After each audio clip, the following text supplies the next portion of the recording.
Hello, this is Diane with Diane's Blue Hearts and Butterflies.com, and I am going to share a pop-out easel type card.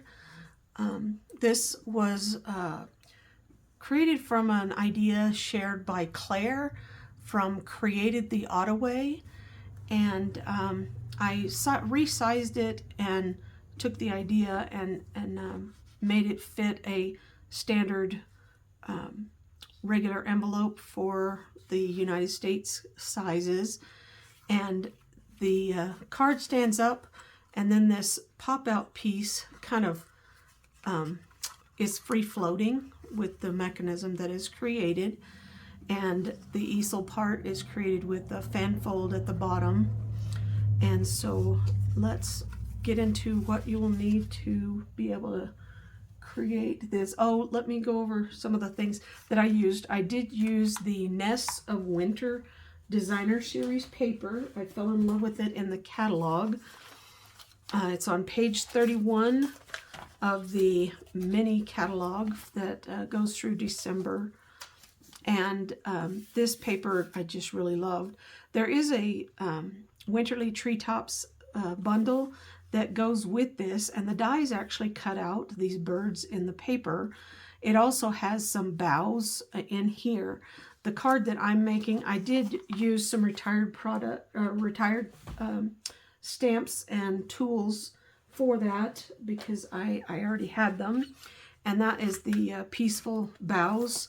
I had that from an older set. So that's what I used for cutting out the boughs that I used for this card. And then I did also use the Nested Essential dies. The cutout part here is the largest of the kind of rounded corner rectangle dies from there. And then I did use the Peaceful Seasons stamp set.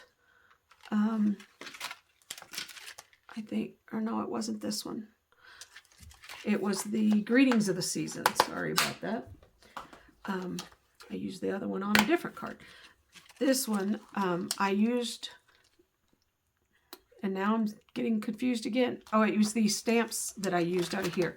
So I used the Seasons Greetings stamp. Then I used the Nested Essentials, the largest one. And then I used the next largest of the kind of banner die on here for this card. The second one in, I did use to cut a piece of crumb cake for that. And then on the envelope, just to add a little bit of decoration, I did use another retired one from, it's called Christmas Classics. I believe it is retired. Because I liked having the holly and the berries on that one. So that's what I used for this card. But there's so many good products that are out right now that you could use as well. So let me go over what were the pieces. The dimensions and everything are on my blog as well. So you can go to www.dianesblueheartsandbutterflies.com to get those measurements if you don't catch them here. I do have those. So this is Garden Green cardstock, 4 1/4 by 11, and I scored it in half, or we're going to score it in half at 5 1/2. Then there is a piece of another piece of the Garden Green, excuse me, that is 4 1/4 by 4 1/2. So it's a little bit longer than it is wide, and it's so that it will fit the width of the card. This is the part that you're going to score and create the fan fold for the bottom, the zigzag fold. You'll need a piece of Designer Series paper for the front. This is 4 inches by 5 1/4. And then when you stick this on, you're going to want to make sure that you get that glue everywhere, because that's what you're going to die cut that out of. There's also a piece of Designer Series paper to go on the inside. I don't know if you could really see it, but when this is popped up or standing up, you can see this back side. And so it's kind of nice to have a piece of designer series paper on there, even though it's not showing through. So this piece is for the inside, and it is 3 7/8 by 5 1/8. Oh, and then I did the Nested Essentials dies again. I did take the largest one and cut a piece of white cardstock, and I put this, I used that to cut the sentiment and put it on the back because there wasn't really any place to put it on the front, so I just put it on the back. And then, like I said, the banner, I cut that out of Cherry Cobbler, and it was the it was actually the largest of the banner that I used. And then the next to largest, the second one, to do the crumb cake piece. And then I cut out of that paper the bird, and I'm just freehand cutting it. Fussy cutting is what a lot of people call it, to have the bird. And then, like I said, I had cut out of Garden Green some of the boughs. Then this piece, the pop-out piece, it's 1.5 by 2 inches.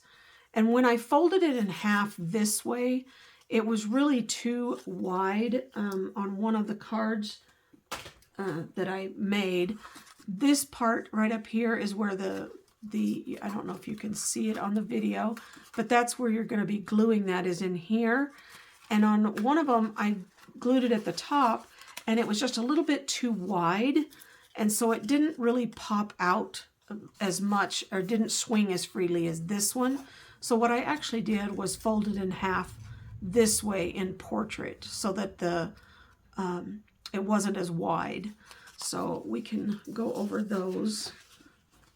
And let me just, I got some of this stuff ready ahead of time just so that we could be faster. So I'm going to put some of these things away.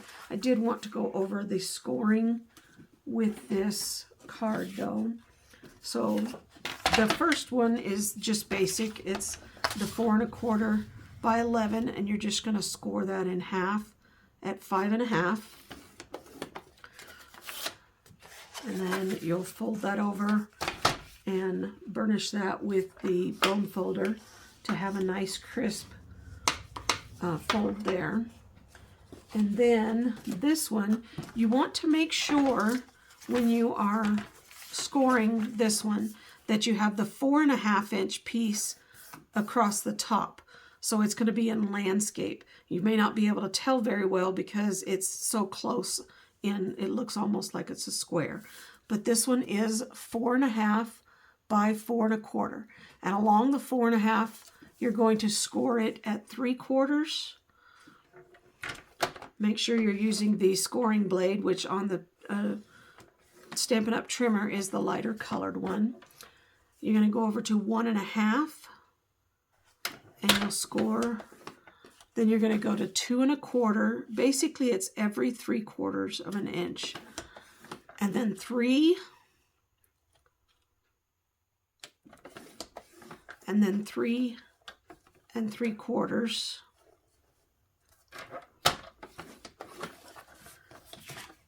And then you're going to want to go ahead and zigzag fold this. You're going to want to have good crisp folds, so you will use your bone folder to burnish those edges to get a really crisp fold. And just keep fan folding, zigzag folding back and forth.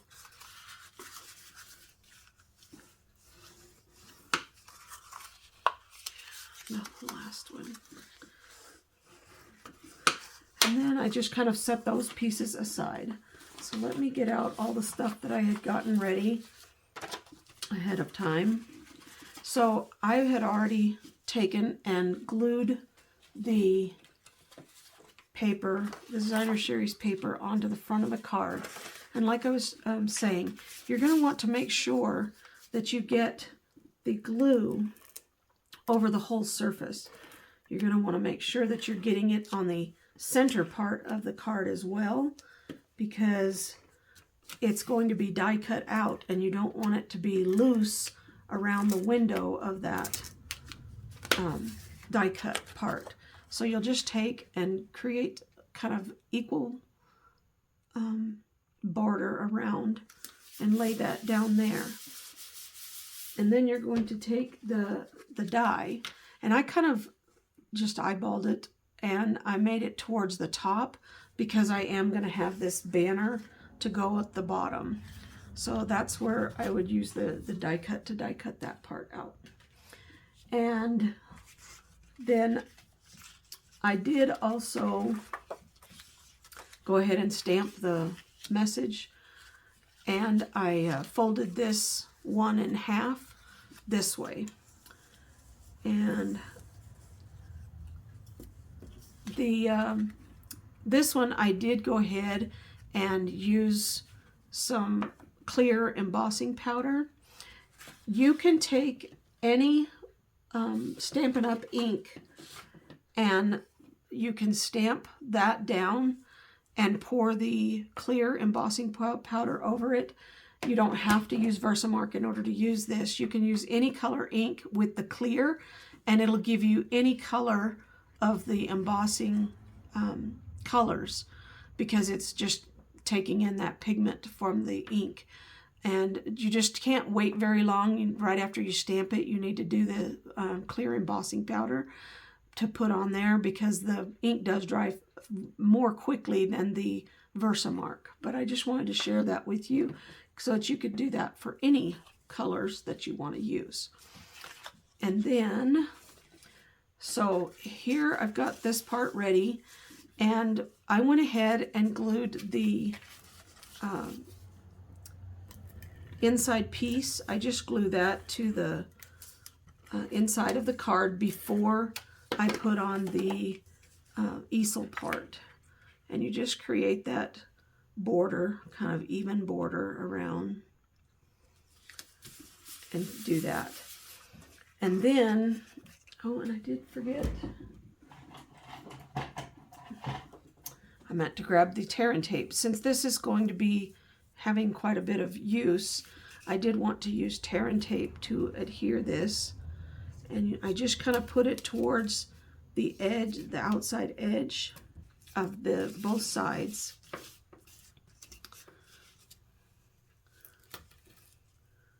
And have that. Now when you are putting this in here, you're going to want that where the folded edge is towards the bottom and the cut edge is facing up, so that you're creating a nice look on the outside. And I just kind of burnish that a little bit so that it peels off easier. But if you do have problems getting that to tear off, sometimes the best way to do it is to grab your take your pick tool and pull up on that, and it just peels that up for you. And mine tore, so let me get the other side. There we go. Try to get that off my finger. All right, now that is on there, I'm going to fold this piece back up. I want to line it up so that it lines up with the bottom edge of that card. And then I'm going to fold this over. I've got to keep a hold of it. Sometimes you need about 5 hands to do some of these things. And you may want to turn it over and adhere it to this side first. It's just that when you do get to the other side, you are going to want to make sure that you just put it as a fold, or put it together when it's folded, so that you don't end up with a card that's kind of wonky or off kilter. So let me pull this tape backing off again here on this side. Now I can hold that down and just lay that down and glue it, and then you end up with that part like that. Now you're going to take this piece right here, and you can adhere it with the some really strong adhesive like the Seal Plus, or you can do it with the tear and tape. I'm going to do it with the tear and tape since it'll probably get some wear. And you're going to want to adhere this to the top on the back side of this pop-out piece. And I'm having trouble getting it off my fingers. All right, so this one, you're going to turn this over and put it up near the top, right at the top, so that when it is in there, it'll kind of act as a little pop out to make that piece go that way. Now, I think I'll just use the Seal Plus on this part. This is where you're going to just hold this down, the window you created. I'm holding this part up here with my finger down.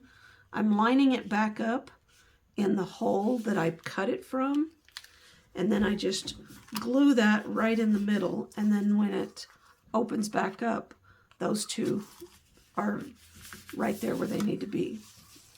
And then I forgot to get this.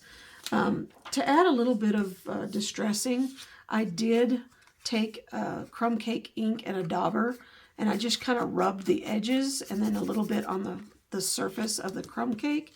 And then I took the cherry cobbler and I rubbed the edges around the banner to create that. Now this banner is going to be going through this window. You want to make sure that where it's going to fold, that it doesn't cut off your words. So you just kind of put it up to the window and you fold that part over to get an idea of where it's going to be. And then you're going to fold this piece over. Now, I didn't want so much hanging down on the back side, so I am going to just cut across here because nobody's going to see that part. And then I'm on the inside of that, I'm going to put a little bit of tear and tape because this is going to glue down on the inside of that card front. And I'll peel that back up. Now I'm going to put that back through the window and fold it over, and then I will glue that part down. And then on the front, I wanted it to kind of be, the banner to be held out a little bit. So I'm going to just add some dimensionals to the back side of that banner on the two little flag parts. And then this is on the back side towards the front. And then you just fold that and kind of push where those are. And it just gives it a little bit more dimension right there. Then on this part that goes in here, we're going to want to make sure that we glue our bow pieces so that they don't hang over too far. If you want to, you can go ahead and glue this part down, which I think I'm going to go ahead and do. And I'll just glue that in the middle of this other die cut piece. And then this way I can see where I am. And I'm just using glue dots to adhere the bow pieces to this card.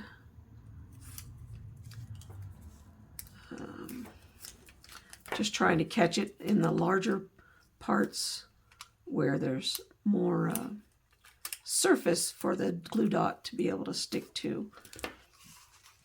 And then I put this in here just so that it will not go outside of that window. And then I've got another bow piece, pine bow piece, that I'm going to get a glue dot. And then I will add that one over here so that it doesn't stick out past there.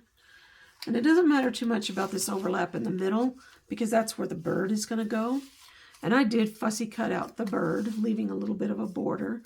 And I wanted this to have some dimension, so I'm using the mini Stampin' Dimensionals on the back side of the bird so that it will pop out a little bit. And put a few around here just so that when it gets mailed, it's not going to get smushed. And then I'm going to go ahead and put one back behind the berries as well. And that's something else I forgot to mention is in the online exclusives, there's these cherry cobbler and pearl adhesive backed berries. And that is what I fell in love with for this card. And I'm going to take and use some of these berries on top of the little berries that are here, and it just added a little bit more interest and dimension to this card. And I did find that even the trio, you can cut those apart and put them on too. So let me peel the backings off of these.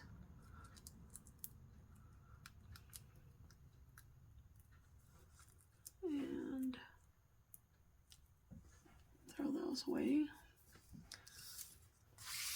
And then I will just put the bird right here over that and the berries. And then it kind of pops out a little bit. And then I have the sentiment already stamped on the label. And I'll just add that to the back. Now I took and just did crumb cake for the pine cone, garden green for the sentiment, and then I used cherry cobbler and I stamped off for these little kind of snow looking dot things in that stamp set. So I'm just going to put that on the back, and then when they get their card, they can just stand it up on their mantle or whatever.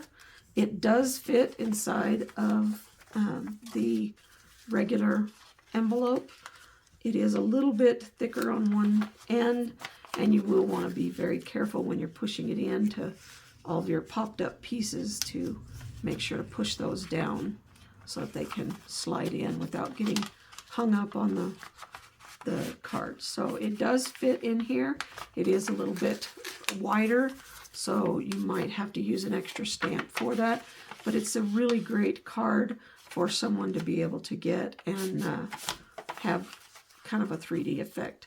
I hope that you enjoyed this card, and check out my website at Diane'sBlueHeartsAndButterflies.com. Sorry about that. And I will have the dimensions of all of the pieces over there for you to be able to check out. I also have another card that I'm going to be sharing, and I hope that you will check that out as well. Thank you.